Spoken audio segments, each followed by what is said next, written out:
In this video, find out why choosing the cheapest estate agent is not always your best option.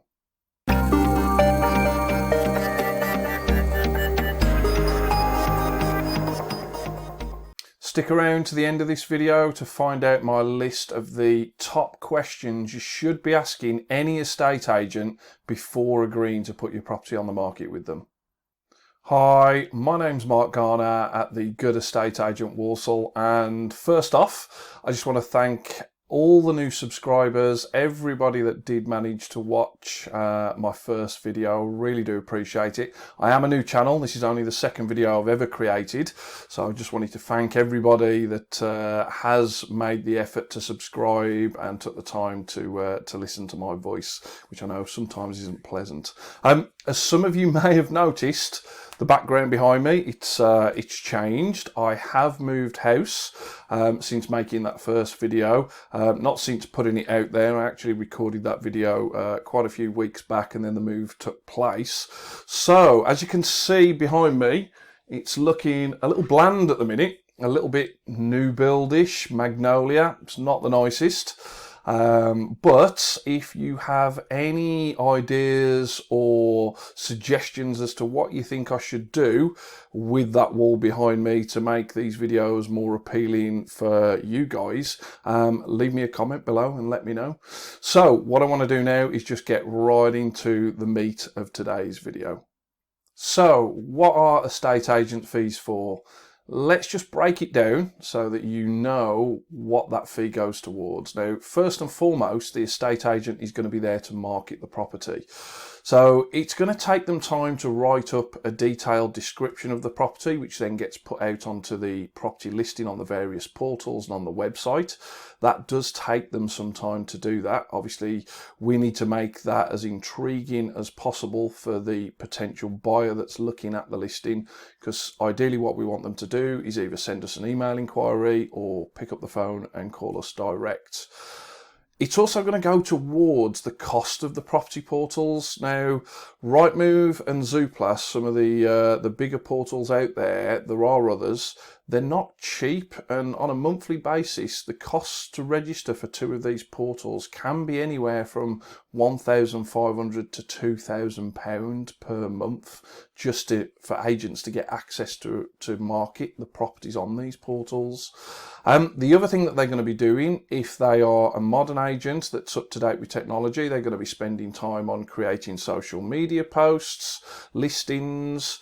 That's going to include using Facebook, Instagram, YouTube. It could be shorts, reels. It could just be a post.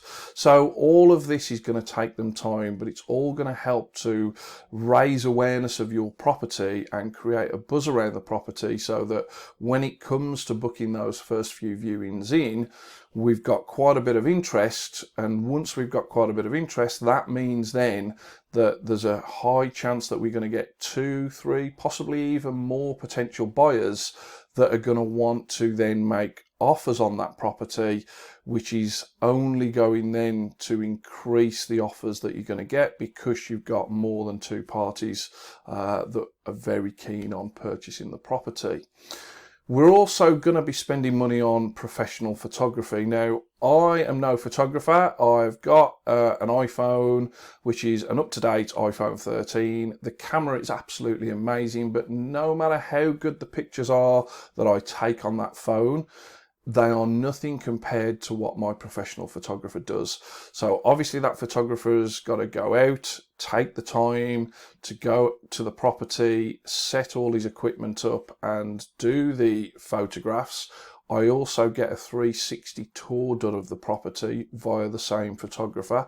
So that is coming out of the cost of the commission of which you are paying to the agent, if they are a good agent and they are using professional photographers. You're also going to want to have a floor plan with the measurements done. You will be surprised on the amount of agents that don't do this, but again, that is a cost to us. So we are going to take that cost out of the commission that we've received from yourself.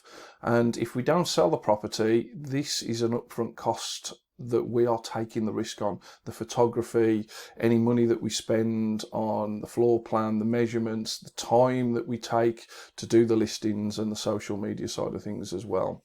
So obviously we will have advised you on what we feel the property is worth and what we feel we're going to be marketing at the property. So we have spent time and invested time in yourselves already with regards to coming out and doing a valuation with yourself. So there's time invested there. Now, we will also manage all the inquiries that come in via email, phone, WhatsApp Messenger, Facebook Messenger, Instagram Messenger. Any inquiries that come in are going to be managed directly through us. And so that again is going to take time. We're then going to arrange all the viewings. We will be attending those viewings, so we've got the time and fuel costs to come out to come and do the viewings. That includes evenings and weekends as well, if they are good agents. So it's not just straightforward that you give us this fee, we shove it on Rightmove or Zoopla or one of the other portals, and then sit back and sell the property, and then we do nothing else. There's a lot more involved with regards to the sale and progression of the property. Now, we're obviously going to negotiate with any parties that are putting offers forward. So if we've got multiple parties that are putting offers forward, it could be that the price is being driven up, in which case then, rather than going back to multiple parties saying, oh, this person's offered this, can you go any higher? We'd just then take it to what we call best and final offers, which gives each individual party just one last chance to get that final offer forward. And then it's down to you guys to choose which one you want to accept.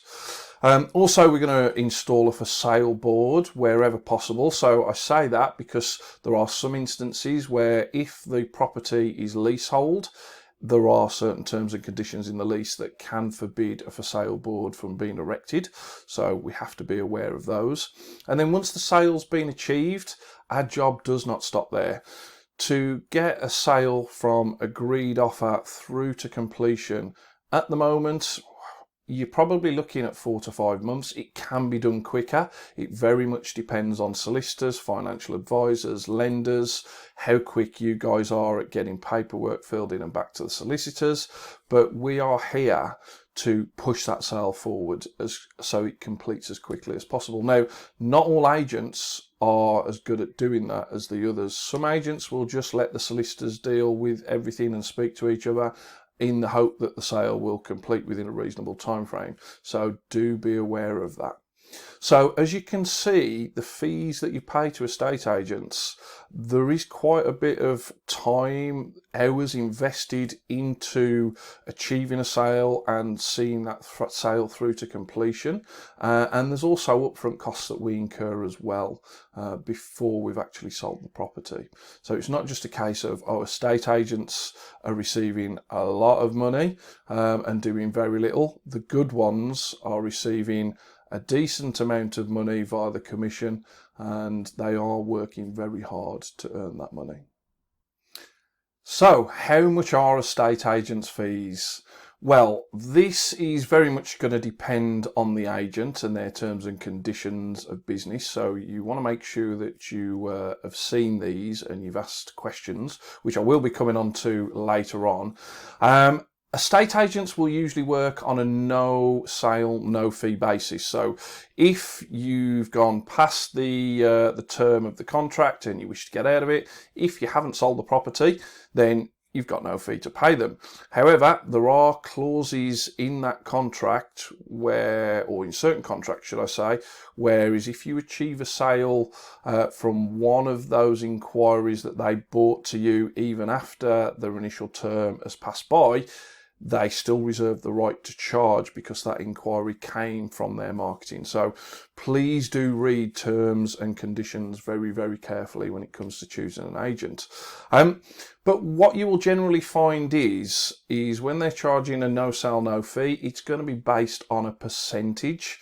And that percentage can range anywhere from 0.75% up to 3.5% plus VAT, and that will be based on the agreed sale price of the property. So you will have a price that we're going to market the property for written into the terms and conditions, and that will state the exact figure including the VAT of which you're going to pay. But if the property is sold for a higher price than the figure that's stated in the terms and conditions, then you're going to pay a percentage fee of that higher price plus the VAT. So that is what most agents will charge.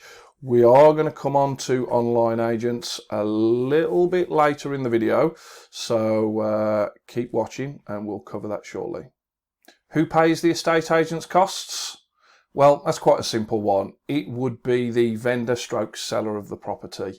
It's your responsibility. The contract will be agreed between the estate agent and yourselves. Generally, what will happen is at the point of legal completion, an invoice will be sent from the estate agent to your solicitors that you're using.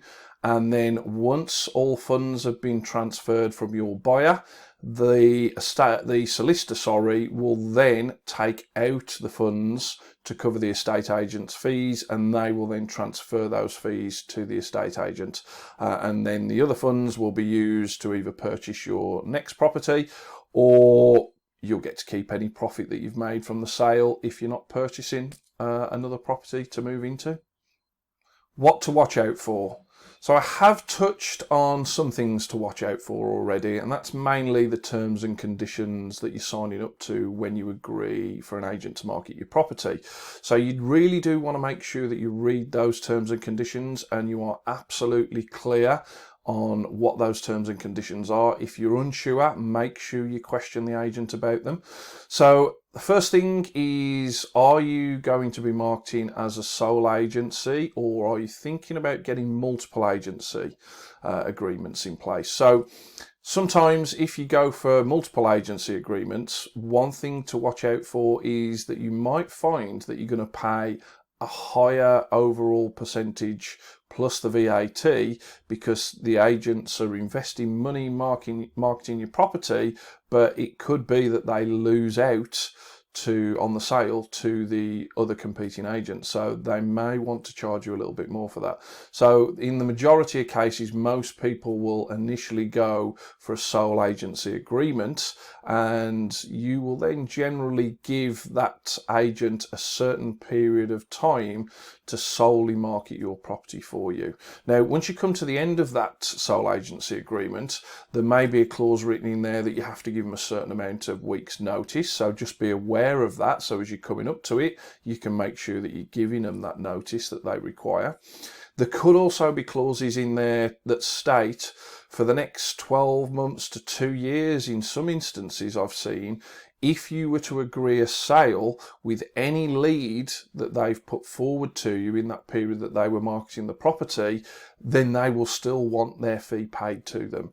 And again, in some instances, that clause could say that if you sell that property to anybody within that period of time after you've ended the agreement that was in place, they would still want that commission to be paid to them. So please do make sure that you are reading these terms and conditions and fully aware of what the estate agent is asking you to sign up to. Now, the next thing that I want to make you aware of is the lower fees. Now, yeah, you might say, well, Mark, you're an estate agent. It's in your interests to tell us to choose agents that charge a higher fee because I'm going to make more money.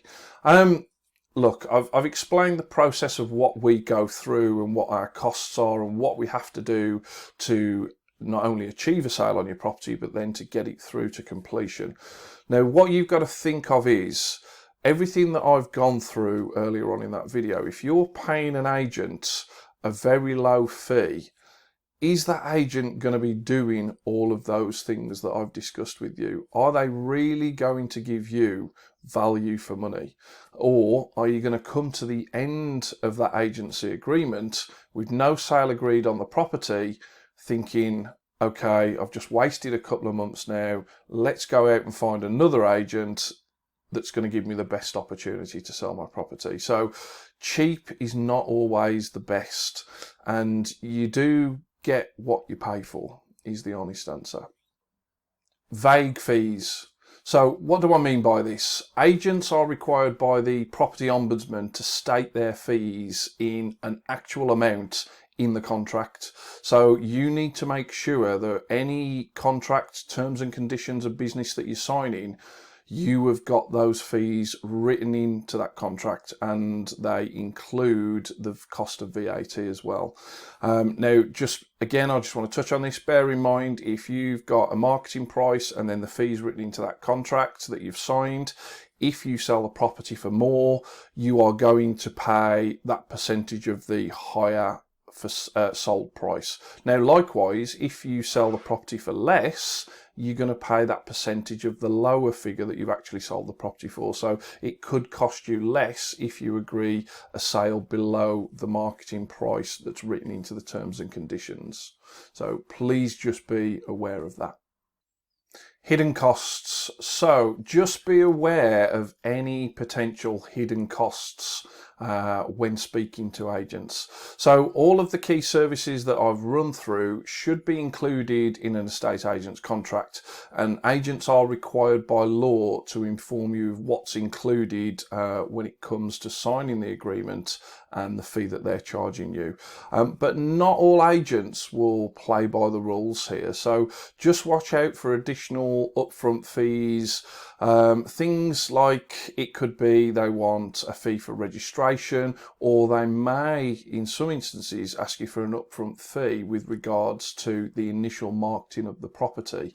That way they are trying to take out some of their cost and risk, that if the property doesn't sell, the money that they've invested into marketing the property is not coming out of their profits in the long run. So just be aware of this. Not all agents will play by the same rules, so make sure you're paying attention and you're asking them lots of questions.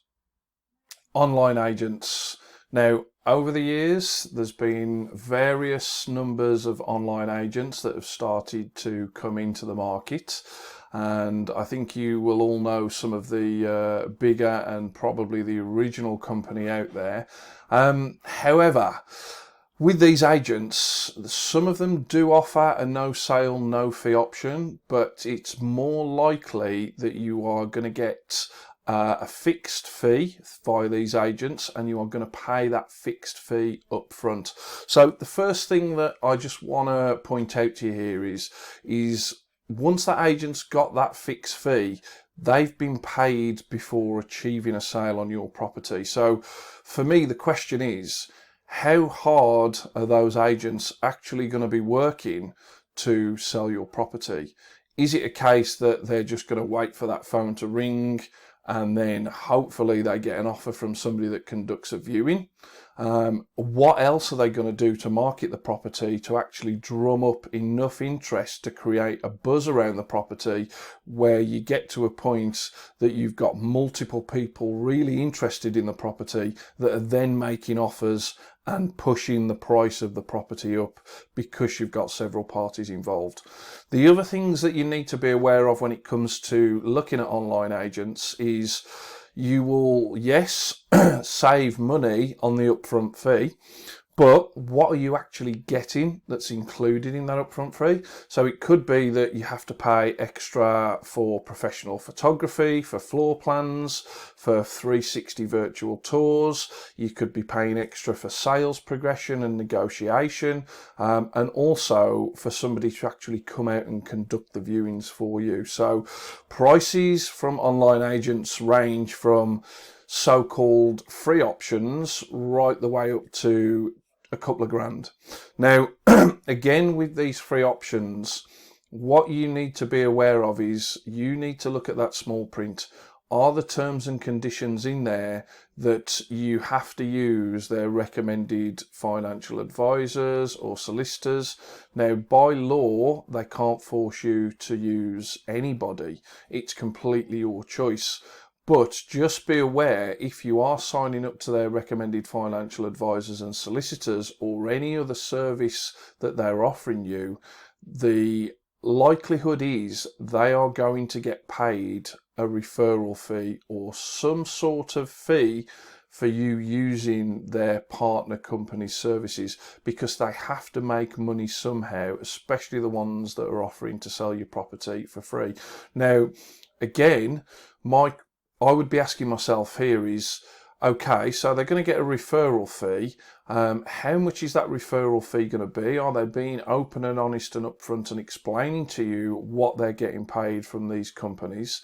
And are you actually getting the price for that service provided from the additional company at a good value for your money?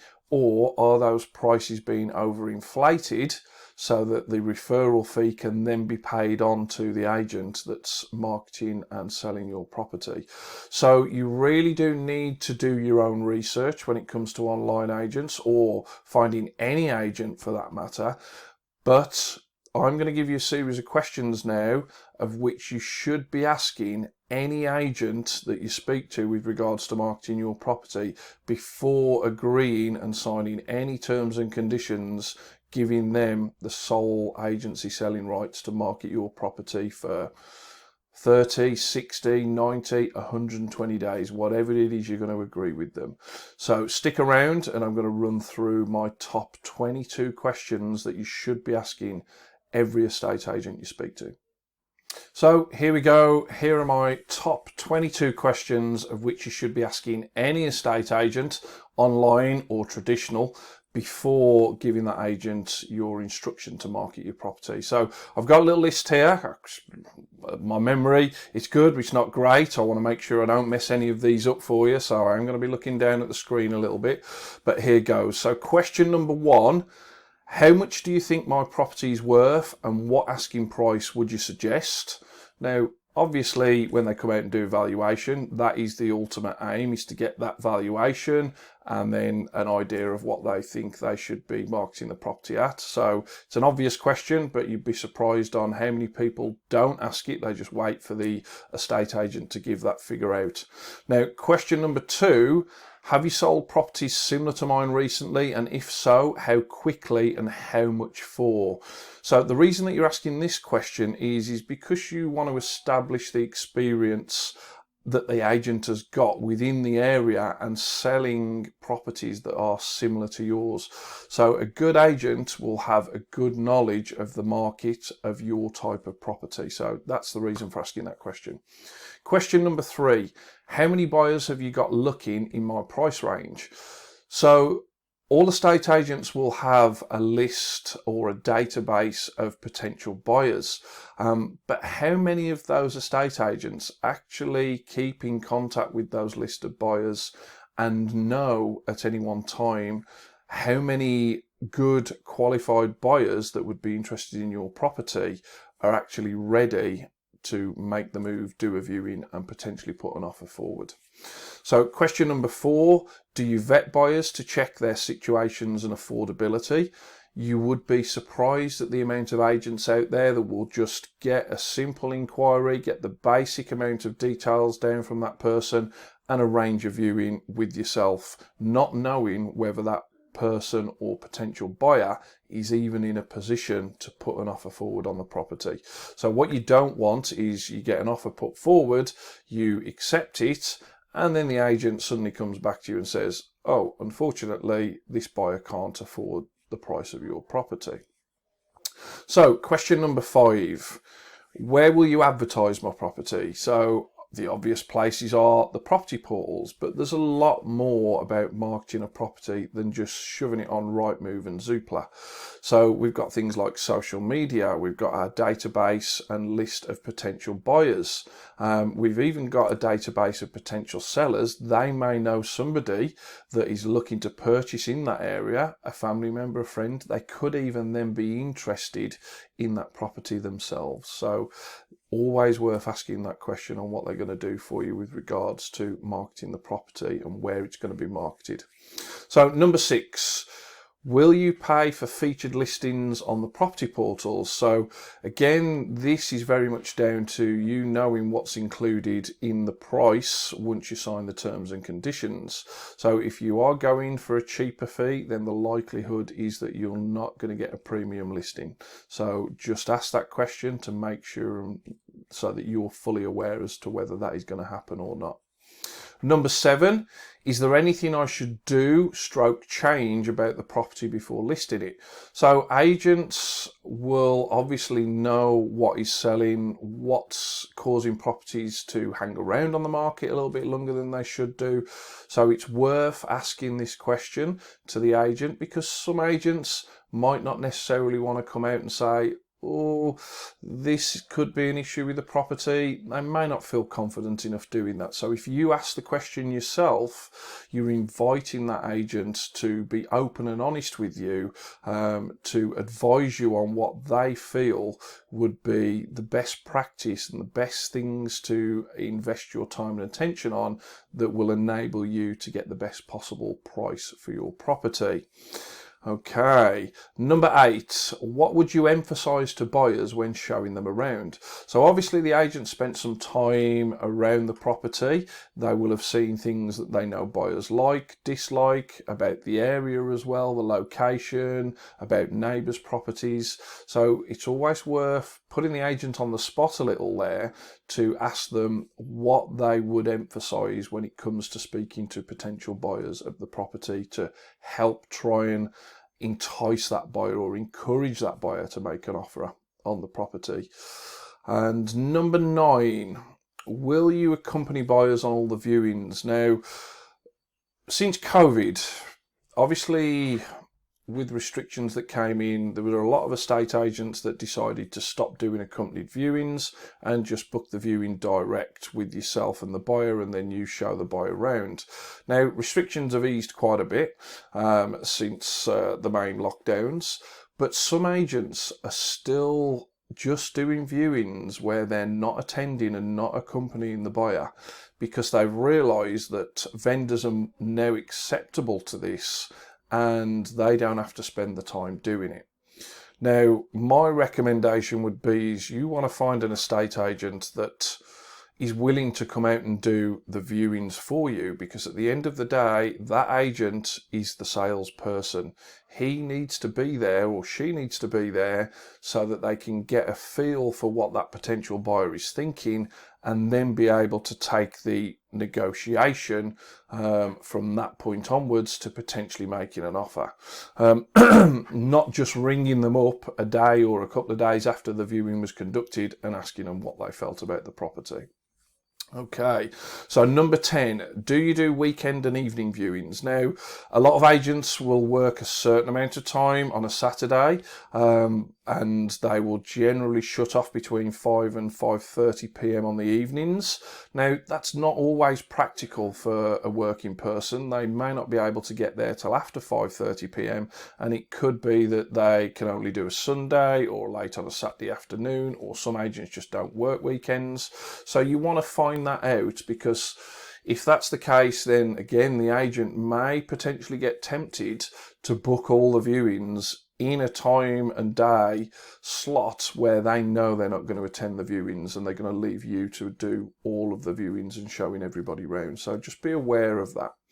Number 11, will it be you selling my property or a different member of the team? So generally, with a lot of agents, you'll get a valuer that comes out, and it will be the valuer that will sign you up, and then you'll get passed on to a sales team. Now, that'll be somebody that you've never met or spoken to before, and you've generally built up a bit of a relationship with the person that's come out and valued the property. So it may be the case that you want to continue dealing with the person that initially came out to value the property, because you feel that you've built up a bit of a relationship and a connection with them. So ask the agent, are you going to be passed off to somebody else, or will you still be dealing with that particular agent?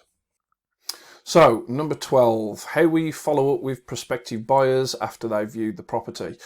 So ideally, like I said, we want to be there on the viewings with that potential buyer so we can get a feel for what that buyer's thinking and what their initial thoughts are about the property itself. It could be that we have an in-depth conversation with the potential buyer immediately after the viewing has been conducted. That depends on whether we've got back-to-back viewings booked in. If not, we would then look to speak to them later on that evening so that we're keeping in contact with them while the buyer is warm and is still thinking about the property. We would then look to follow up with them the following day via another phone call to find out whether they want to put offers forward and inform them of other interest that we've got in the property and potentially any other offers that we've got on the property as well. And if we can't get hold of them, then obviously we're going to send them text messages, we're going to email them, we're going to continually look to contact them until they tell us otherwise, or we've got a sale agreed on the property. So be aware of what the agent's follow-up process is. What you don't want to find out is that they conducted a viewing and they didn't bother chasing that person until 2 or 3 days later. That person's then gone out and looked at another couple of properties and they put an offer forward on something else. So be aware of what the agent's follow-up system is. 13, can I track viewings and feedback on the website, on the agent's website? Now, not all agents will do this. It's just that technology is evolving.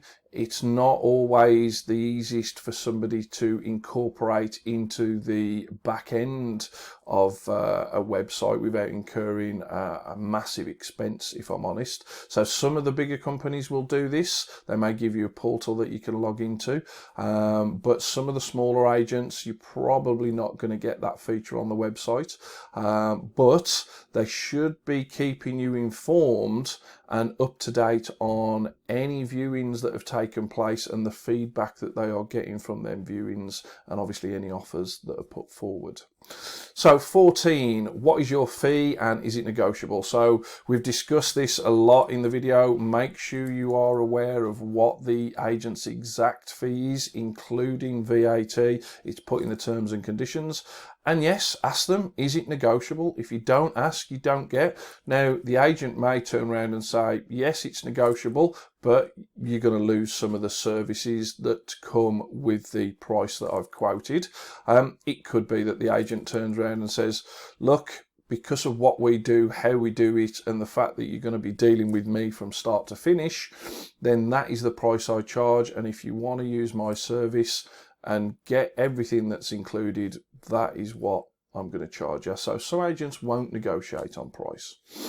Okay, so 15, what are the tie-in and notice periods? So again, we've touched this. Always ask them this question. Get them to read through the terms and conditions with you. 16, how much would you charge for an energy performance certificate or EPC? So make sure you're aware, do you need one? If you've sold or bought the property, should I say, within the last 10 years, then you've probably still got a valid EPC. However, if you carried out a lot of work that could have improved the energy performance, then it may well be worth getting an updated EPC done. So just ask them what they charge for that. 17, which redress scheme do they belong to? So there's two main redress schemes available to all agents, and that's the Property Ombudsman and the Property Redress Scheme, PRS. So agents should belong to one of those bodies, and basically that body will deal with any complaints that you have with regards to that agent if you've been through the agent's complaints procedure and you don't feel that you've got the outcome that you deserved. Okay, number 18, what is the initial term of the contract? So again, I've touched on this, but some agents will say we're going to do 90 days, some will say 120 days. It may be that you can negotiate that to 60 days or even 30 days in some instances. It really is down to you asking that question with the agent and being able to negotiate on that if they're willing to. Some agents might not. It could be that it's their company terms that is the minimum and they just will not budge on it. Okay, 19. Can I see a copy of your terms and conditions? So again, before deciding to go with them, get them to give you a copy of those terms and conditions and leave it with you. You want to be able to read through that. You don't want to feel pressured to have to read through it there and then. And sometimes these terms and conditions can be quite long. You may not want to read it all in one sitting anyway. You may want to take a few days just to kind of read over it and make sure that you understand it. And then any questions that you've got with regards to terms and conditions, make sure that you ask the agent to clarify those with you. Okay, number 20, who will be your point of contact and do they have the right experience? So again, are you going to be dealing with the same person from marketing the property right the way through to sales progression? If so, that can be great because you've built up that relationship. They know everything that's gone on with regards to the sale of the property. Or are they going to pass you on to a member of the conveyancing department who you've never spoke to this person, but they will be chasing solicitors, financial advisors, chasing you. But it's entirely your choice. Do you want to keep with the same person, or are you happy to go with an agent that's going to pass you on? But you need to ask that question and find out. Okay, 21. What happens if I find a buyer myself? So in the T's and C's, you want to know if you're in that contract period or contract term or even outside of it. If you say, oh, Mr. Estate Agent, I found a friend of mine that wants to buy the property. We've got a buyer. What you will find is that there will be something in that contract paperwork that states that even though you have brought that buyer to the table, because you have given that agent sole agency selling rights for the period of 60, 90, 120 days, then they will still want the fee paying up front, because obviously, not paying up front, but at the point of completion, because obviously they have spent time and money to market the property. 22, what's included in the quoted price? So again, this just boils back down to knowing exactly what it is you are getting in the terms and conditions for what you've been quoted. So always be fully aware of the level and quality of service that you're going to get before signing anything.